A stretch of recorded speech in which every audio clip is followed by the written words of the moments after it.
je trempe mon pinceau dans ma jolie peinture. Hop, je fais couler un petit peu de peinture.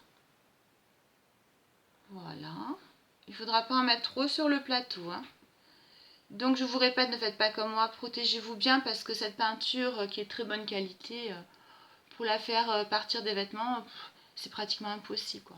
En tout cas, il faut réagir tout de suite et passer d'abord beaucoup d'eau et brosser pour décoller la peinture. Je l'ai fait sur un blouson de ma fille et je peux vous assurer que c'est pas marrant.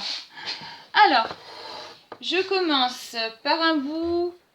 Je suis droitière, donc je vais tenir mon pinceau comme ceci. Donc je commence toujours mon travail de peinture par la gauche pour ne pas à revenir comme cela, de droite à gauche.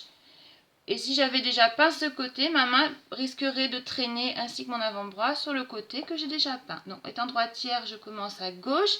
Si vous êtes gaucher, vous commencez par peindre la droite. Ici. Voilà, un petit peu de peinture, ça suffit. Et je commence par le bout de mon plateau. Je le soulève un petit peu pour vous montrer, mais vous n'aurez pas besoin de soulever, vous pourrez le laisser bien à plat sur vos boîtes de conserve. J'enduis de peinture. Donc le secret d'une bonne peinture, c'est de faire des va-et-vient comme ça.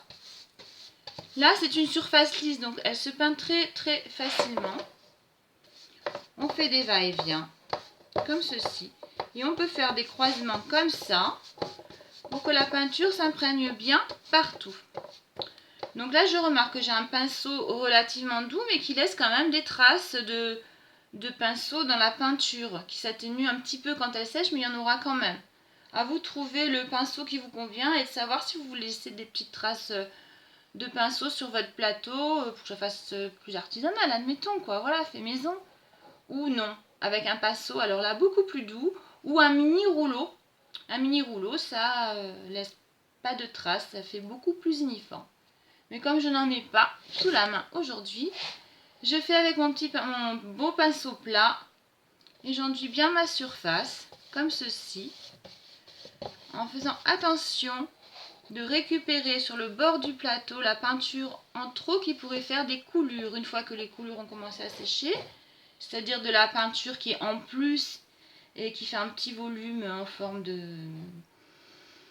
de traînée quoi, qui a coulé. C'est très embêtant à enlever, donc il faut les éviter tout de suite en récupérant la peinture, voilà, comme ceci. Je continue. J'enduis bien tout le plateau, hein. Hop, je soulève un peu pour que vous voyez. Regardez déjà la belle teinte que voici. Et je peux croiser comme ça. À vous de savoir dans quel sens vous voulez à l'arrivée que les traînées de pinceau qui sont un peu visibles soient orientées. À vous de choisir. Et je fais toujours des va-et-vient jusqu'au bout.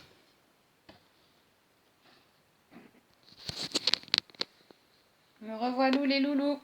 Alors regardez mon plateau maintenant qu'il est peint. Je vous le montre. Voilà ce que ça donne.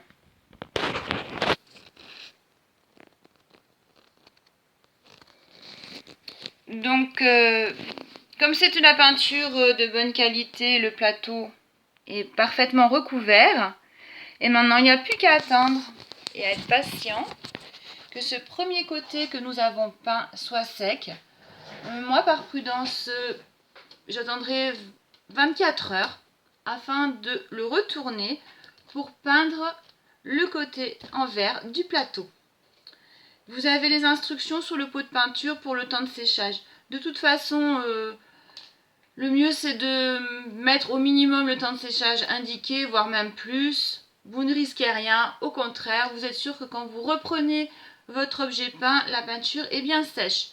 Pour moi, que ce soit un vernis ou une peinture, j'attends toujours 24 heures. C'est un petit peu long, mais bon, ça sera 24 heures avec la magie du film.